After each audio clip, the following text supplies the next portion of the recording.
Hi everyone, this is Nicole. Welcome back to my channel and another paper crafting video tutorial. Today, this is the limited edition exclusive for STAMPtember 2023 from Altenew called Rose Reverie.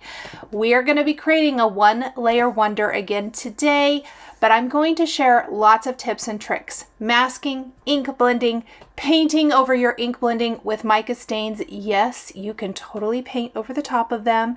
A little bit of splatter. All leaves you with tons of depth, dimension, and beauty. I am starting with a 4 1/4 by 5.5 inch panel of smooth white cardstock, and I am using the stamp wheel. This is one of those times where something like the stamp wheel is going to come in so handy. The reason being is I am laying out my large floral image from the Altenew STAMPtember Rose Reverie stamp set. I only want to stamp the portion that fits within this Simon Says Stamp arched dome stencil. That is really important here. I picked one of the 5 different greetings that come in the stamp set, and I am going to be stamping the flower and the sentiment with embossing ink. Now, don't remove the stencil. For this technique, we want it to look like it's within the window, like stained glass almost. That's kind of the look, I suppose, that I was going for here. I'm prepping my cardstock with a powder tool, inking up the image with some embossing and watermark ink, and then making sure that I get a really good impression. This time, I know you guys are used to seeing me use white embossing powder like 99.9% of the time, but I am going to use black embossing powder for this.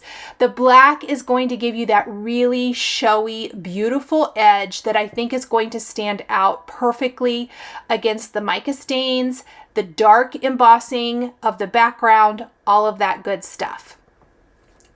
So I'm stamping right over the stencil using my stamp wheel. Now, I do need to remove the stencil. There's going to be a lot of remove the stencil, put the stencil back, but I promise it's all worth it. And you guys know when you're using stencils, it's super duper easy to line them back up right where they need to go. I've got a scrap piece of paper to protect my work surface, and I'm using some of this black Lawn Fawn embossing powder sprinkled over my floral image. Look at those crisp edges from where the stencil was. I am so happy with how this looks. Now I am going to take a minute and I am going to make sure my black embossing flakes are not anywhere that I don't want them to be. The key to this is clean and simple, and I don't want little black flakes everywhere. So let me funnel the rest of that powder back into my container, and then we're going to grab our heat tool and heat set our beautiful image. I just take a little bit or a moment or two, clean up all of the edges and things, and then go ahead and heat set. I like to hit both the front and the back of my panel. I'm going to move my heat tool quite often. I don't want it to sit in any one place for too long and scorch my paper, and I also don't want my paper to curl up. Now, quite honestly, this is gorgeous just like this. You wouldn't even have to do anything else. I almost think that this black with on the white looks kind of like a better press or a letterpress type of image if you want to go completely clean and simple. Now I'm going to place my panel back in the stamp wheel. I'm going to line up my arched dome stencil or mask back over this, and I will be using Black Soot, Chipped Sapphire, and MERMAID LAGOON Distress Oxide inks. We're going to start with MERMAID LAGOON, and we are going to use that mask to stencil and add color to this area of the image, going completely over the floral. Don't even think about it, just go. The beauty of this is once we are done ink blending, we can take a dry cloth and buff away any ink that is sitting on top of the embossed area. So I'm adding the MERMAID LAGOON. We're gonna go in with Chipped Sapphire, down here darker along the bottom, and just blend it up into MERMAID LAGOON. When starting with a light color, I generally know that not much of that color is going to show, but that little bit of beautiful light Mermaid Lagoon glow will have a little peak kind of there in the upper portion of my window. So that's kind of what I'm going for there. And then of course, the magic to it all, in my opinion, is black soot, and we're going to deepen and darken that color, especially along the bottom, but up the sides as well. Once we get that blend, as I mentioned, we'll buff away any ink sitting on top of the black embossing. Now again, at this step here, when the mask is removed, this is actually really beautiful just like this as well. So there's a lot of steps along the way where if you want to call it good, it could be good. Oh my gosh, how beautiful is this?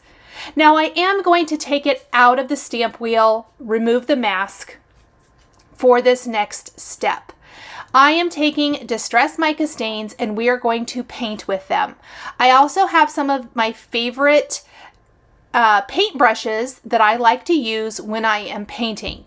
Now I am not a watercolorist at all, but I can fake it with the best of them. And this is not exactly watercolor. We are just adding the color to the embossed areas of this design. So I am using an acrylic block as a palette. We're going to add Juniper Berry, Winter Frost, and a little bit of Holly Branch, although I didn't pull it to begin with. We're going to grab it here in a minute. Now, I chose to do tone on tone. I've talked about this many times in my videos that when in doubt, I almost always go with tone on tone. You can't go wrong with tone on tone. You're generally left with a beautiful, elegant design that you would be proud to send to anyone. And it just kind of eliminates the need to pull in some other colors and maybe make a wrong choice, I guess, for lack of a better way to describe it. Now, I'm using my acrylic block. If you have some sort of a palette, paint palette, definitely use that, but I don't, or I was lazy and I didn't want to go look for it. So here is what we're doing. I'm applying the 2 shades of Distress Mica Stain with paint brushes to my flower. No special tool is needed. When I'm finished, I do automatically, like right away, go rinse out my paint brushes with warm water, but I don't use soap or anything like that. I just go ahead and clean it. I'm combining Winter Frost and Juniper Berry. I will be completely honest, Juniper Berry, my favorite color right now. The blue, that's the brighter blue that you see. Winter Frost is definitely frosty. I'm going to blend in some Juniper Berry into some of those areas in a little bit. In real life, and I even think right here on the screen, you can see the shimmer that the color adds to the flower. It is absolutely amazing. If splatter is not your thing, but you want that shimmery goodness of mica stain, try this technique. I promise you, you are going to love it. I know I did it in another video this month with some flowers that I did in fall colors. You could do leaves. Imagine leaves, pumpkins, all of the things. All of the things, you guys. There are so many amazing things that you can do with these mica stains. I can't stress enough that I think they are an amazing purchase and an amazing addition to your craft stash. I am going to continue to work on my flowers. You're going to see I'm adding that color. I'm layering the color a little bit. We're just going to add a little Juniper Berry on top. In real life, you can see that a little bit better than you can see here, but that's okay. Now let's take some Holly Branch. Now, this is where you really see the magic of how the mica stain covers up basically what's underneath. And you are left with green leaves. There's not a hint of blue in those leaves at all.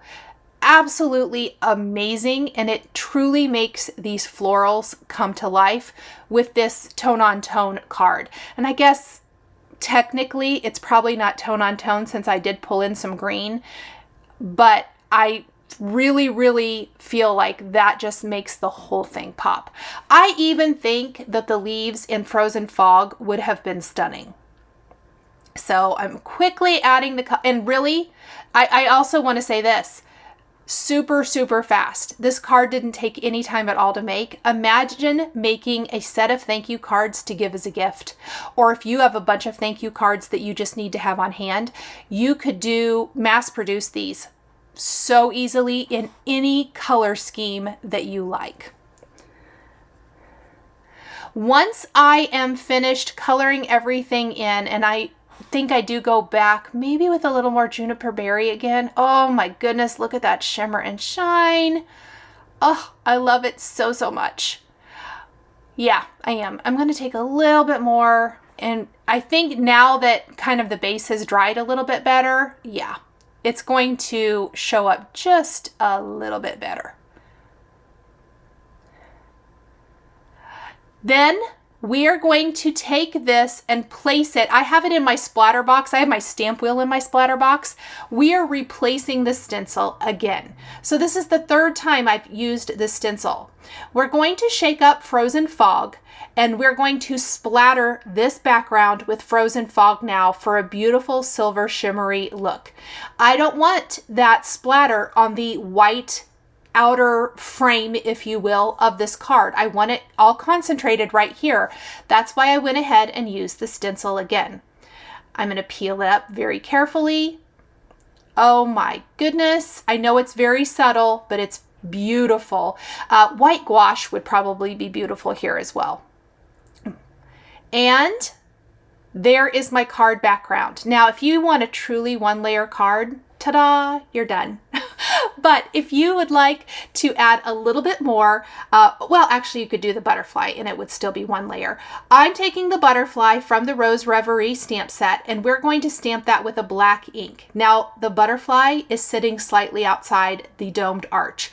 That is very much on purpose. I did not color the butterfly in. I probably could have, I guess, but I kind of liked the butterfly just in the black outline. So then you can see I've already prepped with some baubles. I have some Trinity Stamps baubles in Night Sky and Crystal Blue. I felt like these colors matched my card perfectly. We are going to scatter these throughout the card design.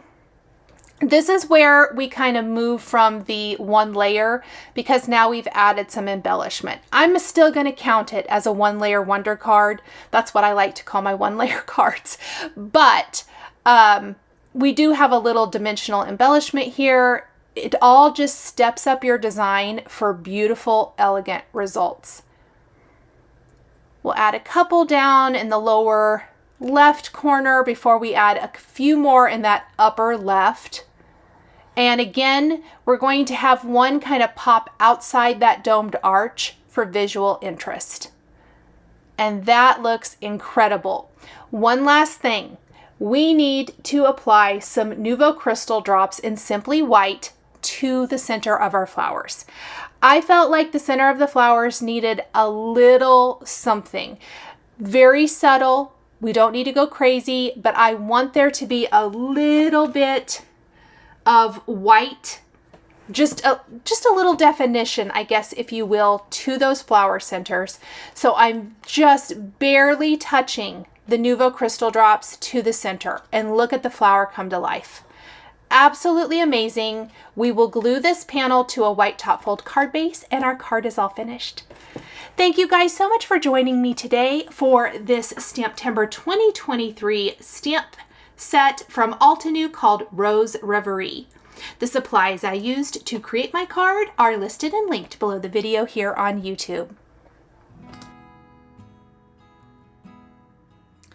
Thank you so much for joining me today for another paper crafting tutorial. I love being able to share with this incredible community of crafters. I want to give a huge shout out and special thank you to my amazing Patreon members. If you're interested in joining Patreon, please click the link in the description underneath the video here on YouTube. Patreon is a private community where you can support more of what I do. There is exclusive content, information, and behind-the-scenes content. Top-tier members will receive a handmade birthday card during your birthday month, access to D-Stash, and monthly exclusive lives, plus so much more. We would love to have you join our growing community.